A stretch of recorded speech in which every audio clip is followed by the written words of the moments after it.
सोलापुरातील पूर्व भागात माय डिनिम या ठिकाणी होलसेल दर रिटेल मध्ये उपलब्ध। 3 जीन्स मिळवा फक्त 1200 रुपयात आणि 3 टी शर्ट मिळवा फक्त 1000 रुपयात। प्रभाग 19 मधील शिवसेना गटाचे अधिकृत उमेदवार पवन देसाई यांनी डोर टू डोर प्रचार करताना आपल्याला इथे दिसत आहेत। प्रचाराची रणधुमाळी चालू असताना अगदी दिवस जवळ आलेले असतात, तर प्रत्येक उमेदवार नागरिकांच्या घरी जाऊन त्यांना आपल्या परीने समजावण्याचा प्रयत्न करत असतो। त्याच अनुषंगाने पवन देसाई सुद्धा आपल्या कार्याची पोच प्रत्येक घरापर्यंत पोहोचवताना आपल्याला दिसत आहेत। सर नमस्कार। नमस्कार सर, आपण सर्वप्रथम मनसेकडून उभारणार होता रिंगणात, ऐन वेळी काय झालं की आपण एकनाथ शिंदेकडून अधिकृत उमेदवार म्हणून जाहीर करण्यात आले। काँग्रेसचा सल्ला आमच्या गळ्यात नको म्हणून आम्ही हे मार्ग स्वीकारलेला आहे। म्हणजे अलायन्स आघाडीकडून आम्हाला लढा म्हणले होते, त्यासोबत काँग्रेस होती। काँग्रेसचा सल्ला आमच्या गळ्यात नको। आमचं भाग सगळं हिंदुत्व बहुल भाग आहे। इथली जनता खूप हुशार आहे, इथली जनता सुज्ञ आहे।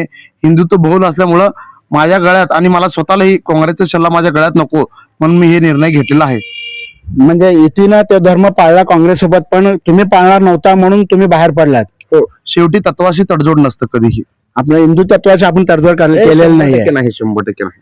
आणि सध्या सोलापूर महानगरपालिकेच्या इलेक्शन मध्ये असं दिसून येत आहे, ज्या पक्षातून ज्या उमेदवारांना नाकारलं गेलं त्या सर्वांना एकनाथ शिंदे जवळ करत आहेत। नातांचा नाथ एकनाथ असं म्हणतात, पण एकनाथांचं जे सोलापुरात गेम चेंजर प्लॅन चालू आहे, ज्या पक्षातनं उमेदवार बाहेर फेकले गेले त्या लोकांना ते एक करत आहेत आणि त्यांच्या पक्षात संधी देत आहेत। एकनाथ भाई शिंदेचे मनापासून जितका आभार मानावे तितकं कमी। ज्या लोकांवर अन्याय झालेला आहे त्या लोकांना न्याय देण्याचं काम कोण करत असेल तर एकनाथ भाई शिंदेने केलं। मी असं म्हणत नाही की माझ्यावर अन्याय झालेला आहे, माझ्या पक्षाने खूप माझ्यावर विश्वास ठेवून हे केलं। फक्त काही मुद्द्यामुळं मी हे निवडणुकीमुळे एकनाथ शिंदे गटाकडनं लढत आहे आणि आज मी डोर टू डोर प्रचार करत आहे। मी खरं सांगतो, जिथं जिथं जाईल तिथं लोकांची प्रचंड प्रतिसाद लाभत आहे। आज मी या भागात जात आहे, कुठंही चांगले रस्ते नाहीत, वेळेवर घंटागाडी येत नाही, पाण्याची सोय नाही, असं बघील तिथं त्या ठिकाणी सगळे दुर्गंधी पसरलेले आहे। आम्ही लोकांना शब्द देऊन बाहेर पडत आहे की तुम्ही आम्हाला एकदा संधी द्या, 100% आम्ही संधीचं सोनं करू, तुमचे सगळे मूलभूत गरजा तर संपवू। त्याच्या व्यतिरिक्त आम्ही आम्हाला काय देता येईल त्या सगळ्या गोष्टींकडे आमचं भर आहे। लोकांचा प्रचंड प्रतिसाद आम्हाला लाभत आहे। पक्ष बदलल्यामुळे मतावर काय परिणाम होईल असं आपल्याला वाटतंय? नाही, 100% मतावर नाही, उलट 10 पटीनं मत वाढले जातील असं मला विश्वास आहे। म्हणजे पक्ष बघून नव्हे तर आपलं काम बघून लोक आपल्याला मतदान करतील 100%। आणि सगळ्यात महत्वाचं म्हणजे आम्ही ज्या पक्षाकडनं निवडणूक लढत आहे हे पक्ष आमचा आहे स्वतः। आता हे जे नेते आहेत एकनाथ भाई शिंदे, काय केलं भाई एकनाथ भाई शिंदेने? प्रत्येकांच्या घरात महिलांना 1500 रुपये लाडकी बहिणीच्या माध्यमातून पोच केले।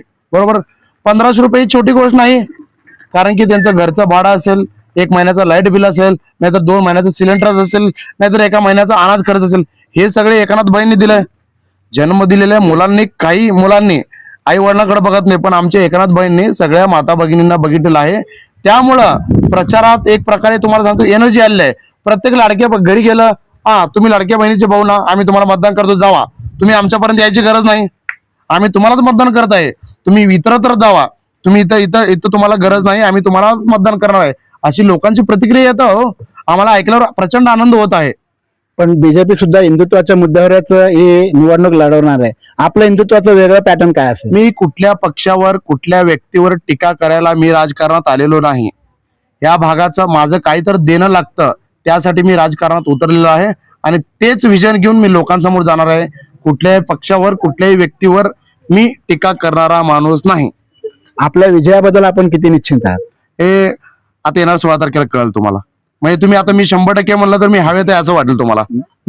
जनता जनार्दन खूप हुशार आहे, खूप लोकांच्या चांगल्या प्रतिक्रिया आहेत। आज जे तुम्ही बाईट घेता ते 100% विजयाची सभा 16 तारखेला तुम्ही माझी बाईट घेचाल हे मी तुमच्या साक्षीने सांगतो। ही गोष्ट त्रिवार सत्य आहे, त्रिवार म्हणजे त्रिवार सत्य आहे। आता अधिकृत पक्षाकडून जे उमेदवार बाहेर आले ते सर्वांना एकनाथ शिंदे आपल्या जवळ केलेत, सर्व अनाथांचा नाथ म्हणून ते घेतलेत, पण ते आलेले उमेदवार त्यांनी निवडून महानगरपालिकेत आपली सत्ता स्थापन होणार का? 100% होणार, म्हणजे होणार, विश्वास ठेवा। पत्रकार साहेब, तुम्ही सगळीकडे माहिती घेता, तुमच्याकडे सगळे रिपोर्ट असतात, सध्या वातावरण तसं आहे।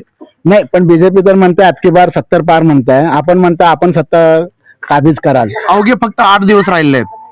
आता असं होईल तसं होईल म्हणण्यात अर्थ नाही. आम्ही प्रचारला आघाडी घेऊ दे. आता बाईट अजून 1-2 मिनिटं आज जास्त वाढलं तर आमचे 2 घरं टाळले जातील. त्यामुळे आम्ही लोकांपर्यंत पोहोचणं अत्यंत महत्वाचं आहे. हे सगळे कामं करत असताना मी शपथ सांगतो, तरुणांची एवढं उत्स्फूर्त, सगळ्यात जास्त महिलांचा प्रतिसाद आहे. विजय निश्चित आमचा आहे, कामाच्या भरोश्यावर आणि जनतेच्या आशीर्वादावर. जनतेने आधीच्या उमेदवारांना, आधीच्या पक्षाला थोडंफार कंटाळलेलं आहे. ते लोक खूप विकास केलेत, त्यांना थोडं तर कुठंतरी विश्रांती घेऊ दे. थकलेत विकास करून करून.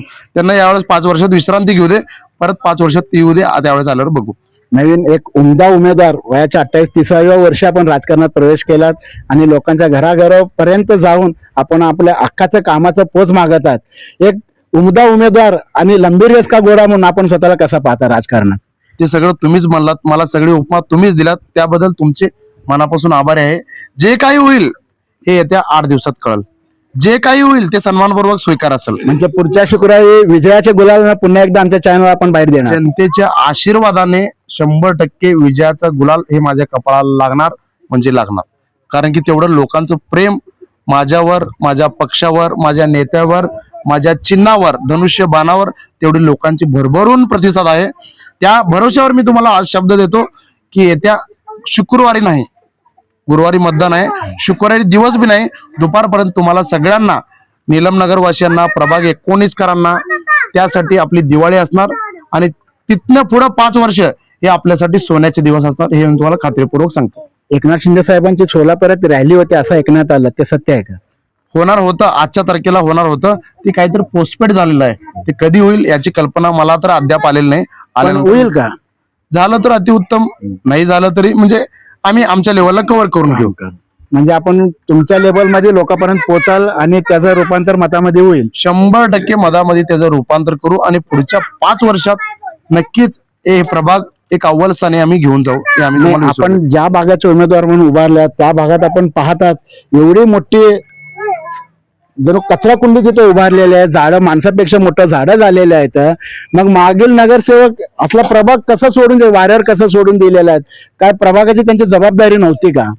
आता मागील बोलण्यात अर्थ नाही. माझा जन्मच जिथं जिथं घाण आहे तिथं स्वच्छ करण्यासाठी माझा जन्म झालेला आहे. मी एक विचार घेऊन मी या राजकारणात पडलेला माणूस आहे. मी जनतेसमोर हे सगळे करणार.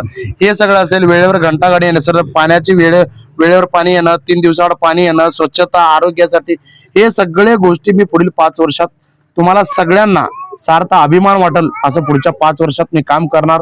जनता जे मतं देते त्यांचे मतं वाया जाऊ देणार नाही. त्यांचे मतं हे विकासाच्या रूपात मी त्यांना सगळ्यांना कामाची परतफेड करणार. जनतेच्या विश्वासाचं सार्थक करून दाखवणार. 100% जे जनता माझ्यावर विश्वास ठेवले पुढील 5 वर्षात, येणाऱ्या 25 वर्षाचे मी कामं करणार आहे. इथल्या तरुणांसाठी, आरोग्यासाठी, पर्यावरणासाठी, स्वच्छतेसाठी, वेळेवर घंटागाडी येणं, पाणी येणं, सगळे कामं मी करणार आहे. इथे एक लहान अंगणवाडीचा विषय मार्गी लावणार आहे. सगळे कामं मी करणार आहे. हो, सगळे कामं मी करणार आहे. मी सांगतो, वार्ड संपूर्णपणे सुजलाम सुफलाम करणार. 100% सुजलाम सुफलाम, इतकं सुजलाम सुफलाम करणार की ह्या वार्डाचा आदर्श सोलापुरात नाही तर महाराष्ट्रात घेतला पाहिजे असं माझं एक स्वप्न आहे. ते ध्येय ठेवून मी घराबाहेर पडलोय. तुमच्या चॅनलच्या माध्यमातून मी सगळ्या जनतेला आवाहन करू इच्छितो, यंदा बदल घडवा. शिवसेनेला, धनुष्यबाणाला, लाडक्या बहिणीच्या लाडक्या भावाला मतदान करा, भरभरून मतदान करा. या मताचं रूपांतर आम्ही कामाच्या स्वरूपात तुम्हाला परतफेड करू, हे मी सगळ्या नगरवासियांना कळकळीची विनंती करतो. तुमचे मतं वाया जाऊ देणार नाही. तुमचे मतं वाया जाऊ देणार नाही. पुढच्या 5 वर्षाला तुम्हाला अभिमान वाटेल असं आम्ही सगळ्यांनी काम करू. धन्यवाद सर. आपल्या भावना नक्कीच आमच्या चॅनल मधून प्रत्येक नागरिकाच्या घरी पोहोचतील आणि त्याचा पोच आपल्याला मिळेल अशी आशा व्यक्त करतोय. आमच्या चॅनलला मुलाखत दिल्याबद्दल आपले मनपूर्वक धन्यवाद. तुम्ही वेळात वेळ घेऊन माझी मुलाखत घेतल्याबद्दल तुमच्या चॅनलचे मनस्वी आभार.